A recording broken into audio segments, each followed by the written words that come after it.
We are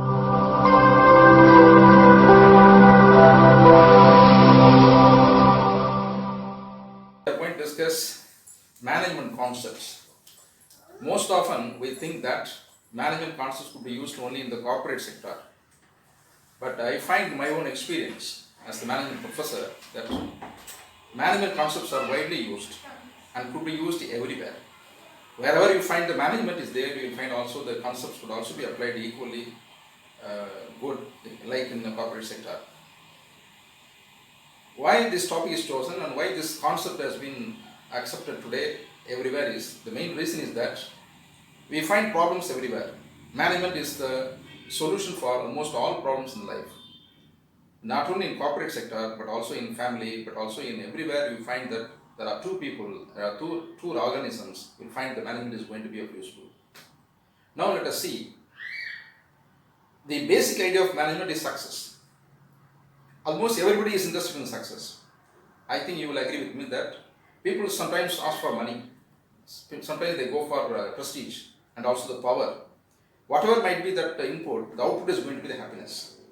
People go for almost every direction and every dimension only for the happiness. So the important thing that we find in life is called happiness.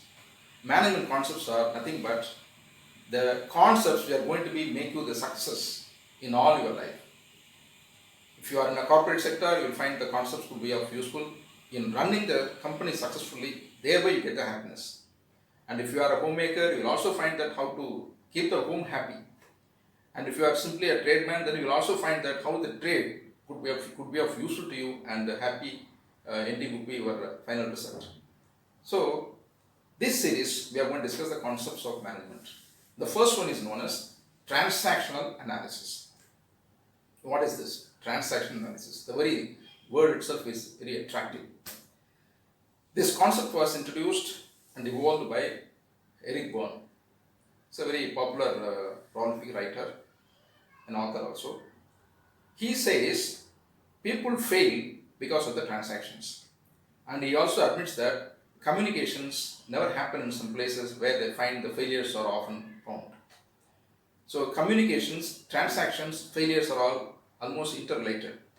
If you fail in communications, if you fail in transactions, you are going to be a failure. That is a definite outcome of any kind of miscommunication or a kind of a wrong transactions. So this concept is going to be on transactional analysis.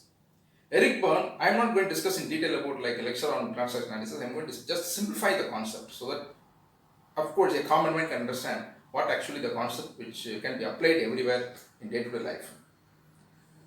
Transactional analysis, Eric Berne has got only two dimensions. Number one is, every human being has got three states of mind.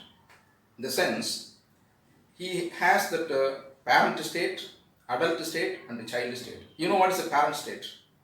Parents are always, they say that based on their experience, do's and don'ts. They will always say that don't do this or do this then, and don't do this particular work in this way. Like that, you'll always find some kind of a directional approach for the parent. This mindset of controlling, ordering or nourishing is known as parent state. The second state is known as adult state. Adult is nothing but rationalization. We go by logic. Understand? What is that logic? Suppose, for example, when somebody is giving an order, you will apply in the form of a kind of a logic. Is it logically correct or not? You apply logic at first.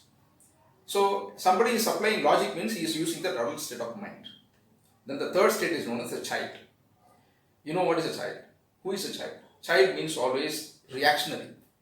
You will find that a child will immediately cry once it is not accepting of any of the developments in the family. And if the child might be crying when you are not given the toy that he or she is interested in. So reactionary. So child will cry, child will be happy momentarily. So this idea of reactionary is known as the child state. But Eric Berne has got very important saying here, that he says that these three states are not meant for these three types of human beings. Not for adults, not for parents, not for children. Almost all the three states are available in all the human beings. You could be a parent, you could be a child, you could be an adult, whoever it may be. but you have all the three states. So this is the basic premise of the transaction analysis. Every mind, every human being has got three states of mind. The one. The second dimension is there are only two types of transactions. One is the parallel transactions. The other one is crossed transactions. Parallel transactions are nothing but smooth transactions where you will find always a success, to be very frankly. Crossed transactions will definitely lead to some kind of problems that might be, as a result, could be a failure. So he says, you understand these two dimensions at first, then there are so many other things that will follow later. To simplify the concept, we will take only these two dimensions, three states of mind and two types of communications or transactions. Let us see one example. There are two people, A and B. A also has these three states of mind, parent, adult, child. B also has parent, adult, child. Now let us say a husband. A husband is coming home after a day's hard work. He comes to the home and he says, since that day's hard labor is there in his mind as well as in his body, he simply gives a direction to his wife, bring me a cup of coffee. This state of mind is known as the parent state. That means giving an order. That means asking for something, asking that other person to do something, parent state. Suppose if that wife is in the state of a child state, means reactionary, immediate reaction, immediate obedience also sometimes. So immediately sometimes the wife will bring the cup of coffee to the husband. Once the parent is addressing to the child and the child is addressing to the parent, means it is known as parallel transactions. Here absolutely there is no problem. Husband is asking for the coffee and wife is taking the coffee to him. So parallel transactions, problem is solved. Imagine the other situations. He is giving instruction for a coffee. Bring me a cup of coffee. She might be at that particular moment, could be in that adult state. You understand? What then the adult mind will think? The adult mind will say that, what is this? You take a shower at first. Go to the bathroom, take a shower. That too in this corona state or pandemic situation, asking for a coffee immediately after the home, after the office is very, not acceptable. So go to the bathroom, take your shower and then come back and keeping ready your coffee. This is the logic side, approaching the logic side of the A, and B is applying the logic side. Then what happens? Parent to the child transaction, but now wife says adult to the adult. Then it becomes crossed. So once there is a crossed, there might be a problem. Then the husband may not like this. Then he may create some kind of an issue after that.